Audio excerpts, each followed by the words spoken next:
బయాలజీలో మనకి one of the important system వ్యవస్థ మానవుడి రక్త ప్రసరణ వ్యవస్థకి సంబంధించినటువంటి అంశాలు. సో దీని నుండి మనకి ఖచ్చితంగా ఒక 2 క్వశ్చన్స్ని మనం ఎక్స్పెక్ట్ చేసే అవకాశం ఉంటుంది వివిధ రకాల కాంపిటేటివ్ ఎగ్జామ్స్లో. ఓకేనా? సో మానవుడి రక్త ప్రసరణ వ్యవస్థకు సంబంధించినటువంటి అంశాలు, మానవుడి రక్త ప్రసరణ వ్యవస్థలో ఉండే ముఖ్యమైనటువంటి భాగాలు, వాటికి సంబంధించినటువంటి పనితీరు అది ఏ విధంగా ఉందనేది మనం ఈ టాపిక్లో ఒకసారి డిస్కస్ చేద్దాం. ఓకే, సో దీనికి ముందు రక్త ప్రసరణ వ్యవస్థలో ఉండేటువంటి భాగాలకు సంబంధించిన ఇన్ఫర్మేషన్కి ముందు మనం అసలు రక్త ప్రసరణ వ్యవస్థ అంటే ఏంటో ఒకసారి చూద్దాం. ఓకే, సో రక్త ప్రసరణ వ్యవస్థ అనే జీవక్రియ ద్వారా మానవుడిలో ఏం జరుగుతుంది? సో మనకు తెలుసు రక్త ప్రసరణ వ్యవస్థలోనే మనకు కనిపిస్తున్న పేరు ప్రసరణ.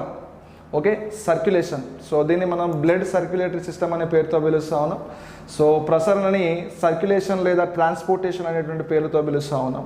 సో ఏంటి అసలు ప్రసరణ అంటే? మానవుడి శరీరంలో ఉండే వివిధ రకాల పదార్థాలు, వివిధ రకాల వాయువులు ఒక ప్రాంతం నుంచి మరొక ప్రాంతానికి రవాణా చెందడం ప్రసరణ లేదా సర్క్యులేషన్గా గుర్తుపెట్టుకోండి. మరి శరీరంలో ఉండేటువంటి ఈ పదార్థాలు, ఈ వాయువులు ఒక ప్రాంతం నుంచి మరొక ప్రాంతానికి దేని ద్వారా రవాణా చెందుతూ ఉన్నాయి అంటే రక్తం ద్వారా రవాణా చెందుతూ ఉన్నాయి. రక్తం ద్వారా వివిధ రకాల పదార్థాలు ప్రసరణ చెందడం వల్ల ఈ వ్యవస్థని మనం రక్త ప్రసరణ వ్యవస్థగా పిలవడం జరుగుతూ ఉంది. మరి మానవుడి రక్త ప్రసరణ వ్యవస్థ మీద ఎక్కువగా లేదా మొదటిసారిగా ప్రయోగాలు చేసినటువంటి వ్యక్తి విలియం హార్వేగా గుర్తుపెట్టుకోండి. ఈ విలియం హార్వేని మనం father of blood circulatory system లేదా రక్త ప్రసరణ పితామహుడుగా మనం పిలవడం జరుగుతూ ఉంది. సో విలియం హార్వేతో పాటు చాలామంది శాస్త్రవేత్తలు రక్త ప్రసరణ వ్యవస్థ మీద ప్రయోగాలు చేయడం జరిగింది. ఉదాహరణకి గైరోలోమా ఫ్యాబ్రిసి అండ్ మార్సెల్లో మాల్ఫీజీ అనేటువంటి శాస్త్రవేత్తలు కూడా మానవుడి రక్త ప్రసరణ వ్యవస్థలో ఉండే వివిధ భాగాల మీద అనేక ప్రయోగాలు చేయడం జరిగింది. కానీ మానవుడి రక్త ప్రసరణ వ్యవస్థలో హృదయం నుంచి రక్తం శరీర భాగాల నుంచి రక్తం తిరిగి హృదయానికి ఏ విధంగా సరఫరా చెందుతుందో అనే విషయాన్ని మొదటిసారిగా ప్రయోగపూర్వకంగా తెలియజేసింది మాత్రం విలియం హార్వే. అందుకే అతనిని రక్త ప్రసరణ పితామహుడు లేదా father of blood circulatory system అనేటువంటి పేరుతో పిలవడం జరుగుతూ ఉంది. ఇక మానవుడి రక్త ప్రసరణ వ్యవస్థలో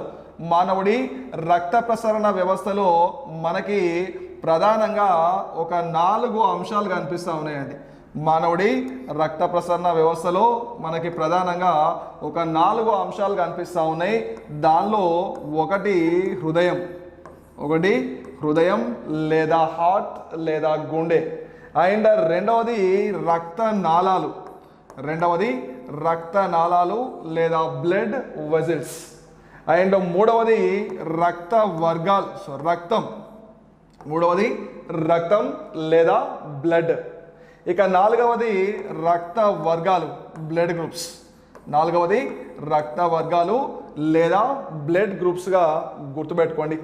ఓకే, సో మానవుడి రక్త ప్రసరణ వ్యవస్థలో మనకు కనబడే భాగాలు లేదా అంశాలు 4 ఉన్నాయండి. దానిలో ఒకటి హృదయం, రెండవది రక్త నాళాలు, మూడవది రక్తం, నాలుగవది రక్త వర్గాలు. ఓకే, సో హృదయం, రక్త నాళాలు, రక్త వర్గాలు అనేటువంటి 4 అంశాల కలయికే రక్త ప్రసరణ వ్యవస్థగా గుర్తుపెట్టుకోండి. దీనిలో ప్రతి భాగానికి సంబంధించి, సో హృదయానికి సంబంధించి అండ్ అదేవిధంగా రక్త నాళాలకి సంబంధించి, రక్తానికి సంబంధించి అండ్ అదేవిధంగా రక్త వర్గాలకు సంబంధించినటువంటి క్వశ్చన్స్ని మనం చాలా కాంపిటేటివ్ ఎగ్జామ్స్లో చూడడం జరిగింది. మరీ ముఖ్యంగా హృదయం, రక్తం, రక్త కణాలు, రక్త వర్గాలు ఓకే, సో ఈ 3 అంశాల నుంచి మాత్రం మనకి రెగ్యులర్గా క్వశ్చన్స్ రావడం జరుగుతూ ఉంది. సో దీని తర్వాత ఈ 4 భాగాల్లో మొదటగా మనం డిస్కస్ చేద్దాం మానవుడి హృదయానికి సంబంధించినటువంటి ఇన్ఫర్మేషన్. ఓకే, సో మానవుడి హృదయానికి సంబంధించినటువంటి అంశాలని మొదటగా డిస్కస్ చేద్దాం, ఆ తర్వాత మిగతా అంశాల్లోకి వెళ్దాం. Okay right. సో మానవుడి యొక్క హృదయ నిర్మాణాన్ని మనం అంతర్నిర్మాణాన్ని చూస్తే ఈ విధంగా కనిపిస్తూ ఉంది, బాహ్య నిర్మాణాన్ని ఈ విధంగా మనం అంచనా వేయవచ్చు. ఓకేనా. సో మానవుడి హృదయానికి సంబంధించినటువంటి ముఖ్యమైన అంశాలు, కొన్ని ముఖ్యమైన అంశాలని మనం ఇక్కడ డిస్కస్ చేద్దాం. సో మానవుడి హృదయం గూర్చి అధ్యయనం చేసేటువంటి శాస్త్రాన్ని మనం కార్డియాలజీ అనేటువంటి పేరుతోనే పిలుస్తాం. ఓకే, సో మానవుడి హృదయం గూర్చి అధ్యయనం చేసేటువంటి శాస్త్రాన్ని కార్డియాలజీ అనే పేరుతో పిలుస్తాం. ఎందుకు పిలుస్తాం కార్డియాలజీ అని అంటే, హృదయాన్ని ఆవరించి, మానవుడి హృదయాన్ని ఆవరించి పెరికార్డియల్ అనే పొరలు, మానవుడి హృదయాన్ని ఆవరించి పెరికార్డియల్ అనే పొరలు ఉండడం వల్ల కార్డియాలజీ అనేటువంటి పదాన్ని మనం ఉపయోగించడం జరిగింది. ఇక అదేవిధంగా మానవుడి హృదయానికి సంబంధించినటువంటి బరువు 300 గ్రామ్స్, మానవుడి హృదయానికి సంబంధించినటువంటి బరువు 300 గ్రామ్స్గా గుర్తుపెట్టుకోండి. దీనికి సంబంధించినటువంటి పొడవు, హృదయానికి సంబంధించినటువంటి పొడవు 12 సెంటీమీటర్స్, దీనికి సంబంధించినటువంటి వెడల్పు 9 సెంటీమీటర్స్గా గుర్తుపెట్టుకోండి. ఓకేనా. సో సాధారణ సగటు హృదయం పరిమాణం ఇది. ఓకేనా. సాధారణ ఆరోగ్యవంతుడైన మానవుడిలో హృదయం బరువు 300 గ్రామ్స్ అయితే ఆ హృదయం యొక్క పొడవు 12 సెంటీమీటర్స్, వెడల్పు 9 సెంటీమీటర్స్గా గుర్తుపెట్టుకోండి. ఇది పురుషుల హృదయానికి సంబంధించినటువంటి పరిమాణం. ఇక స్త్రీల హృదయానికి సంబంధించినటువంటి పరిమాణం లేదా స్త్రీల యొక్క హృదయం బరువు 250 గ్రామ్స్గా గుర్తుపెట్టుకోండి. 280 గ్రామ్స్గా గుర్తుపెట్టుకోండి. ఓకే, సో పురుషుల హృదయం బరువు 300, స్త్రీలలో హృదయం బరువు 280 గ్రామ్స్, పొడవు వెడల్పు దాదాపు ఇద్దరిలో ఒకే విధంగా ఉండడం జరుగుతూ ఉంది. ఇక మానవుడితో పాటుగా మానవుడి తర్వాత జీవ సామ్రాజ్యంలోనే అతి బరువైన లేదా అతి పెద్ద హృదయాన్ని కలిగినటువంటి జీవి నీలి తిమింగలం, బ్లూ వేల్. సో దీనికి సంబంధించినటువంటి హృదయం బరువు సుమారుగా 700 కేజెస్కి పైన మనకు కనిపిస్తూ ఉంది. అండ్ అదేవిధంగా మొత్తం జీవ సామ్రాజ్యంలోనే అతి చిన్న హృదయాన్ని కలిగినటువంటి జీవి కోయిల్ టిట్ అనే ఒక పక్షి. దీని యొక్క హృదయం పరిమాణం 0.12 నుండి 0.14 గ్రామ్స్ వరకు మాత్రమే ఉంటుంది. సో ఇలా వేరువేరు జీవుల హృదయాలకు సంబంధించిన బరువు వేరువేరుగా ఉంటుంది. హృదయం యొక్క బరువు ఆ జీవి యొక్క శరీర పరిమాణంపై ఆధారపడి ఉంటుంది, ఆ జీవి శరీరంలో ఉండే కణాల పరిమాణంపై ఆధారపడి ఉంటుంది అనే విషయాన్ని గుర్తుపెట్టుకోవాలా. ఓకే, సో మానవుడి హృదయం గురించి అధ్యయనం కార్డియాలజీ. మానవుడి హృదయానికి సంబంధించిన బరువు లేదా సగటు పరిమాణం 300 గ్రామ్స్ పురుషులలో, అండ్ స్త్రీలలో 280 గ్రామ్స్, చిన్నపిల్లల్లో 280 to 300 గ్రామ్స్. అండ్ మానవుడి హృదయానికి సంబంధించినటువంటి పొడవు 12 సెంటీమీటర్స్, వెడల్పు 9 సెంటీమీటర్స్. జీవ సామ్రాజ్యంలో అతి పెద్ద లేదా అతి బరువైన హృదయాన్ని కలిగిన జీవి నీలి తిమింగలం. జీవ సామ్రాజ్యంలో అతి చిన్న హృదయాన్ని కలిగినటువంటి జీవి కోయల్ చిట్ పక్షిగా గుర్తుపెట్టుకోవాలా. ఇక హృదయం, సో మానవుడి హృదయమే కాకుండా సో సాధారణంగా వివిధ రకాల జీవుల్లో మనం హృదయం యొక్క నిర్మాణాన్ని చూడవచ్చండి. అంటే మనకి జీవ సామ్రాజ్యంలో 2 రకాల జీవులు కనిపిస్తూ ఉన్నాయి, అకశేరుకాలు, సకశేరుకాలు అని. వెన్నుముక కలిగిన జీవులు సకశేరుకాలు, వెన్నుముక లేని జీవులు అకశేరుకాలు. సో అకశేరుకాలలో కూడా చాలా తక్కువగా అభివృద్ధి చెందిన వర్గాలు ఉన్నాయి, కొంచెం ఎక్కువగా అభివృద్ధి చెందిన వర్గాలు ఉన్నాయి. సాధారణంగా ఈ మొత్తం జీవ సామ్రాజ్యంలో మొదటిసారిగా రక్త ప్రసరణ వ్యవస్థను ఏర్పరచుకున్న జీవులు అనిలిడా వర్గానికి సంబంధించిన జీవులు. అనిలిడా వర్గంలో ఉండేటువంటి వానపాము మరియు జలగ లాంటి జీవుల్లో మొదటిసారిగా రక్త ప్రసరణ వ్యవస్థ ఏర్పడింది. వాటిలో కూడా హృదయం అనే నిర్మాణం మనకు కనిపిస్తూ ఉంది. అక్కడి నుండి మొదలై సకశేరుకాల్లో క్షీరదాల వరకు చాలా రకాల జీవుల్లో ఉండే హృదయం దాని యొక్క నిర్మాణం వేరువేరుగా కనిపిస్తూ ఉంటుంది జనరల్గా. సో ఇలా ఈ లైన్ ఎందుకు చెప్తా ఉన్నామనంటే హృదయం అనేది జనరల్గా రెండు రకాల లేదా రెండు విధాలుగా ఏర్పడి ఉండడం జరుగుతుంది జీవుల్లో. సో ఉదాహరణకి మానవుడిలో ఉండేటువంటి హృదయం అంతా కూడా కండరాలతో ఏర్పడి ఉంటుంది, లేదా అభివృద్ధి చెందినటువంటి క్షీరదాల హృదయం అంతా కూడా కండరాలతో ఏర్పడి ఉండడం జరుగుతుంది. అందుకే మానవుడి యొక్క హృదయాన్ని కండర జనిత హృదయం లేదా క్షీరదాల యొక్క హృదయాన్ని కండర జనిత హృదయం లేదా మయోజెనిక్ హార్ట్ అనే పేరుతో పిలుస్తా ఉన్నాం. మయోజెనిక్ హార్ట్ అనే పేరుతో పిలుస్తా ఉన్నాం.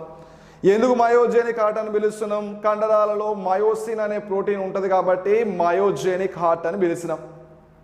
ఇంకా కొన్ని రకాల తక్కువగా అభివృద్ధి చెందినటువంటి జీవులు, ఇందాక మనం చెప్పుకున్న అనిలిడా తరగతికి సంబంధించిన జీవులు కావచ్చు, లేదా ఆర్థోపోడా తరగతికి సంబంధించినటువంటి బొద్దింకలు కావచ్చు, ఇంకా కొన్ని రకాల తరగతులకు సంబంధించిన జీవుల్లో హృదయం సాధారణంగా నాడులతో ఏర్పడి ఉంటుంది. అలాంటి హృదయాన్ని నాడీ జనిత హృదయంగా పిలుస్తూ ఉన్నాం. కండర జనిత హృదయంతో పోల్చితే నాడీ జనిత హృదయాన్ని కలిగినటువంటి జీవులలో రక్త ప్రసరణ వ్యవస్థ వేరువేరుగా ఉంటుంది. ఓకే, ఆ చిన్న లైన్ గుర్తుపెట్టుకోండి. అండ్ అదేవిధంగా స్వరూపాన్ని ఆధారంగా చేసుకొని, మార్ఫాలజీని ఆధారంగా చేసుకొని కూడా మనం జీవులలో 4 రకాల హృదయాలని వర్గీకరించవచ్చండి. ఓకే, జీవులలో 4 రకాల హృదయాలు. గదులను కలిగినటువంటి హృదయం అండ్ అనుబంధ గ్రంథులను కలిగినటువంటి హృదయం. ఓకే, అనుబంధ గ్రంథులను కలిగినటువంటి హృదయం అండ్ పల్సేటరీ హార్ట్ అని అండ్ నాళాయుత గదులను కలిగినటువంటి హృదయం అని మనం ట్యూబులార్ హార్ట్ అని మనం పిలవడం జరుగుతూ ఉంది. సో అంటే స్వరూపాన్ని ఆధారంగా చేసుకొని కూడా మనం హృదయాన్ని వేరువేరుగా చెప్పుకోవచ్చు. ఓకే, సో గదులు కలిగింది, నాళాకారంగా ఉండేది, అనుబంధ గదులను కలిగింది అండ్ పల్సేటరీ హార్ట్గా మనం చూడవచ్చు. సో ఏదేమైనప్పటికీ మానవుడి హృదయం అంతా కూడా కండర జనిత హృదయం. ఇది కండరాలతో ఏర్పడి ఉంటుంది. మానవుడి హృదయాన్ని ఆవరించి ఉండేటువంటి ఆ కండరాలని మనం కరోనరీ కండరాలని లేదా హృదయ కండరాలనే పేరుతో పిలుస్తూ ఉన్నాం. ఈ హృదయ కండరాలన్నీ కూడా అనియంత్రిత కండరాలుగా గుర్తుపెట్టుకోవాలా. ఇక అదేవిధంగా మానవుడి హృదయం అంతా కూడా గదులతో ఏర్పడినటువంటి హృదయం. అంటే మానవుడి హృదయంలో మనకి 4 రకాల గదులు కనిపిస్తూ ఉన్నాయి. ఓకే, సో మానవుడి హృదయంలో ఉండేటువంటి గదుల సంఖ్య 4గా గుర్తుపెట్టుకోండి. దానిలో పై 2 గదులని, ఓకే, సో పై 2 గదులని మనం కర్ణికలని, క్రింది 2 గదులని మనం జఠరికలు అనే పేరుతో పిలుస్తా ఉన్నాం. ఓకేనా, సో మానవుడి హృదయంలో ఉండేటువంటి పై గదులని కర్ణికలు అని అండ్ క్రింది గదులని జఠరికలు అనేటువంటి పేరుతో పిలవడం జరుగుతూ ఉంది. జఠరికలు. ఓకేనా, సో ఇక్కడ మనకి ఈ డయాగ్రామేటిక్ ఓకే, సో ఇక్కడ మనకి డయాగ్రామేటిక్లో క్లియర్గా లేదు. సో ఎనీవే, సో మానవుడి హృదయంలో ఉండేటువంటి గదుల సంఖ్య 4. దానిలో పై గదులు కర్ణికలు, క్రింది గదులు జఠరికలుగా గుర్తుపెట్టుకోవాలి. మరి అన్ని రకాల జీవుల హృదయంలో కూడా గదుల సంఖ్య ఒకే విధంగా ఉండదు. వేరువేరు జీవుల హృదయంలో గదుల సంఖ్య మనకి వేరువేరుగా కనిపిస్తూ ఉంది. సో చేపల లాంటి హృదయంలో గదుల సంఖ్య 2. ఇప్పుడు మనం చెప్పుకునేది కొన్ని రకాల సకశేరుకాలకు సంబంధించి. చేపల లాంటి హృదయంలో చేపల యొక్క హృదయంలో ఉండే గదుల సంఖ్య 2. ఉభయచరాల్లో ఉండేటువంటి గదుల సంఖ్య 3. ఉభయచరాలకి బెస్ట్ ఎగ్జాంపుల్ మనం చెప్పొచ్చు కప్పలు అండ్ సిసిలియన్లు. అండ్ అదేవిధంగా కప్పలు సిసిలియన్లతో పాటుగా మనకి కనిపించేటువంటి ఆంఫీబియన్స్, కొన్ని రకాల ఆంఫీబియన్స్ని మనం చెప్పొచ్చు. అండ్ అదేవిధంగా సరీసృపాలు, రెప్టిల్స్. సో అన్ని రకాల రెప్టిల్స్ ఎక్సెప్ట్ మొసలి, ఎక్సెప్ట్ ద క్రొకడైల్లో తప్ప మిగతా అన్ని రకాల జీవుల హృదయంలో గదుల సంఖ్య 3. కానీ మొసలిలో మాత్రం 4. సో మొసలిలో 4వ గది అని చెప్పే బదులుగా అసంపూర్తిగా విభజన చెందిన గదిగా మనం దాన్ని చెప్పవచ్చు. అండ్ అదేవిధంగా పక్షులలో 4 గదుల హృదయం అండ్ అన్ని రకాల క్షీరదాలలో 4 గదుల హృదయం అనేది మనకు కనిపిస్తూ ఉంది. చేపల హృదయంలో 2 గదులు, ఉభయ చరాల్లో 3 గదులు, సరీసృపాలలో 3, మొసలిలో మాత్రం 4, పక్షుల హృదయంలో 4 గదులు, క్షీరదాలు మానవుడితో సహా దాదాపు అన్ని రకాల క్షీరదాలలో 4 గదుల హృదయం కనిపిస్తూ ఉంది. ఈ 5 రకాల జీవులని మనం సకశేరుకాలకి ఎగ్జాంపుల్గా చెప్తా ఉన్నాం. చేపలు, ఉభయచరాలు, సరీసృపాలు, పక్షులు, క్షీరదాలు. ఇక వీటితో పాటుగా వానపాములో 8 జతల గదుల హృదయం, బొద్దింకలో 13 గదుల హృదయం అనేది మనకి కనబడడం జరుగుతూ ఉంది. ఇలా మానవుడి హృదయంతో పాటుగా వివిధ రకాల జీవుల యొక్క హృదయంలో ఉండే గదుల సంఖ్య మనకి వేరువేరుగా కనిపిస్తూ ఉంది. ఓకే, వేరువేరుగా కనిపిస్తూ ఉంది. అండ్ అదేవిధంగా మానవుడి హృదయానికి సంబంధించినటువంటి ఇంకా కొన్ని ముఖ్యమైన అంశాలను కనుక మనం పరిశీలిస్తే, ఓకే, సో మానవుడి హృదయానికి సంబంధించినటువంటి మరికొన్ని ముఖ్యమైన లక్షణాలను పరిశీలిస్తే దానిలో మనకు కనబడే ముఖ్యమైనటువంటి అంశం హృదయ స్పందన. సో ఈ హృదయ స్పందనని మనం హార్ట్ బీట్ అని, లేదా పల్స్ రేట్ అని, లేదా కార్డిక్ సైకిల్ అనే పేరుతో పిలుస్తూ ఉన్నాం. ఓకేనా? సో హృదయ స్పందనని హార్ట్ బీట్ అని, లేదా పల్స్ రేట్ అని, లేదా కార్డిక్ సైకిల్ అనేటువంటి పేరుతో కూడా మనం పిలవడం జరుగుతూ ఉంది. సో దీన్నే మనం హార్దిక వలయం అనే పేరుతో కూడా పిలుస్తాం, హార్దిక వలయం. ఓకే, సో మానవుడి యొక్క హృదయానికి సంబంధించిన అంశాల్లో ఇంపార్టెంట్ అంశం అంటే ఇది హృదయ స్పందన. ఏంటి అసలు హృదయ స్పందన అంటే? సో సాధారణంగా మానవుడి హృదయం అంతా దేంతో ఏర్పడి ఉన్నది? మానవుడి హృదయం అంతా కూడా కండరాలతో ఏర్పడి ఉంది. మానవుడి హృదయం అంతా కూడా కండరాలతో ఏర్పడి ఉంది. సో మానవుడి హృదయంలో పై గదిలో పై 2 గదులను కర్ణికలను పిలిచినాం, అండ్ క్రింది 2 గదులని జఠరికలను పిలిచినాం. ఓకేనా? సో ఇక్కడ ఈ హృదయం అంతా కండరాలతో ఏర్పడి ఉందనే విషయం మనకు తెలుసు. హృదయం అంతా కూడా కండరాలతో ఏర్పడి ఉందనే విషయం మనకు తెలుసు. సో హృదయంలో ఉండే కండరాలు, లేదా హృదయాన్ని ఆవరించే ఉండే కండరాలు, లేదా మన శరీరంలో ఉండే ఏ కండరాలకైనా కామన్గా ఉండే లక్షణం సంకోచ సడలికలు చెందడం. సంకోచ సడలికలు చెందడం. సో హృదయాన్ని ఆవరించి ఉండే ఈ కండరాల సంకోచ సడలికల వల్ల, ఓకే, హృదయాన్ని ఆవరించి ఉండే ఈ కండరాల సంకోచ సడలికల వల్ల హృదయం కొద్దిగా కదలడాన్ని మనం హృదయ స్పందనగా పిలుస్తూ ఉన్నాం, లేదా హార్ట్ బీట్గా పిలుస్తూ ఉన్నాం. మరి ఇలాంటి హృదయ స్పందనని, ఓకే, సో ఇలాంటి హృదయ స్పందనని లెక్కించడం కోసం మనం ఉపయోగించేటువంటి పరికరం స్టెథోస్కోప్. ఓకే, సో ఇలాంటి హృదయ స్పందనని కొలవడం కోసం ఉపయోగించే పరికరం స్టెథోస్కోప్. ఈ స్టెథోస్కోప్ని మొదటిసారిగా కనుగొన్న శాస్త్రవేత్త రెనే లెనెక్ అనే సైంటిస్ట్ మొదటిసారిగా స్టెథోస్కోప్ని కనుగొనడం జరిగింది. ఇక ప్రస్తుత కాలంలో హృదయ స్పందనని విద్యుత్ తరంగాల రూపంలో లెక్కించడం కోసం, హృదయ స్పందనని విద్యుత్ తరంగాల రూపంలో రికార్డ్ చేయడం కోసం మనం ఉపయోగించే పద్ధతి లేదా పరికరం ఈసీజీ. ఓకే, ప్రస్తుత కాలంలో హృదయ స్పందన రేటుని విద్యుత్ తరంగాల రూపంలో చిత్రీకరించడానికి ఉపయోగించే పరికరమే ఈసీజీగా గుర్తుపెట్టుకోండి.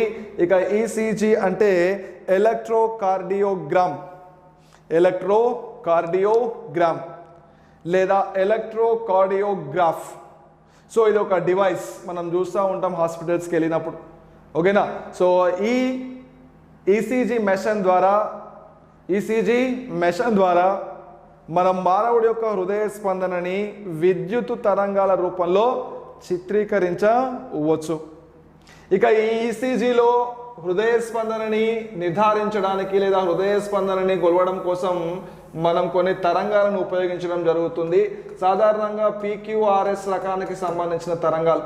PQRS రకానికి సంబంధించినటువంటి తరంగాల్ని మనం ఈసీజీలో ఉపయోగించి ఆ హృదయ స్పందన యొక్క పనితీరుని అంచనా వేయడం జరుగుతుంది. మనం ఈసీజీ రిపోర్ట్లో కనుక చూస్తే మనకి ఈ విధంగా కనిపిస్తుంది. సో ఒకటేమో ఒక దగ్గర ఏమో P మార్క్ అని, ఒక దగ్గర Q మార్క్ అని, ఒక దగ్గర R అని, ఒక విధంగా ఇలా ఎస్గా కనిపిస్తూ ఉంటుంది. సో ఆ మార్కింగ్స్ని ఆ లెటర్స్ని బేస్ చేసుకొని మనం హృదయ స్పందన సక్రమంగా ఉందా లేదా అనేటువంటి విషయాన్ని నిర్ధారణ చేయడం జరుగుతుంది డాక్టర్స్.